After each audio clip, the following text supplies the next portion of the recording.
La dynamique Monseigneur Capozzaro, MDK, dans sa récente sortie affirme vouloir discuter avec le pouvoir sous la houlette des Nations Unies. Au même moment, d'autres partis politiques poursuivent des échanges au sein de la concertation nationale des acteurs politiques, CNAP. C'est donc un manque de respect que de vouloir un traitement de faveur.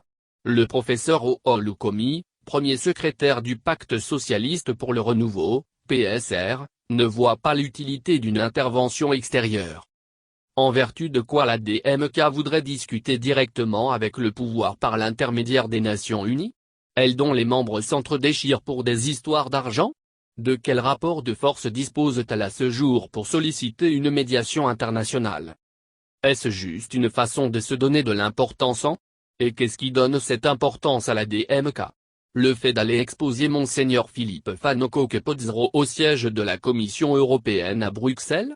Ou plutôt, ce sont les messages relayés à longueur de journée sur Twitter concernant une prétendue légitimité d'Abeyome Kodjo à diriger le Togo? En 2018, sur insistance de l'opposition, une médiation a été organisée par la CEDEAO.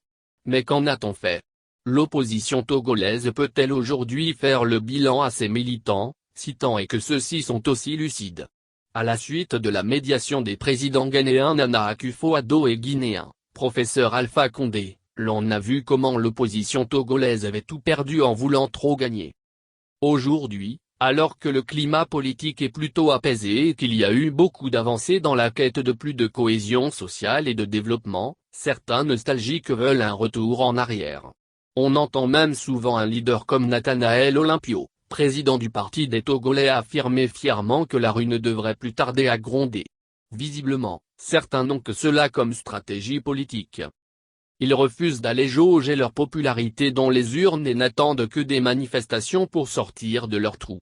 Ensuite, c'est pour se battre autour des sachets d'argent. C'est vraiment assez réducteur. Heureusement qu'il y a encore des leaders comme le professeur Oulu Komi pour faire la part des choses.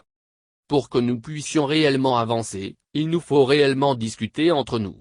C'est à nous de décider ce que nous voulons, a-t-il indiqué samedi dernier au micro d'une radio locale. Parlant de dialogue, le groupe des 5 a d'ailleurs déjà demandé à la DMK de se joindre à l'ACNA pour la poursuite des discussions. Le professeur Oulu reconnaît que lorsque la volonté a été au rendez-vous, des résultats probants ont souvent été obtenus.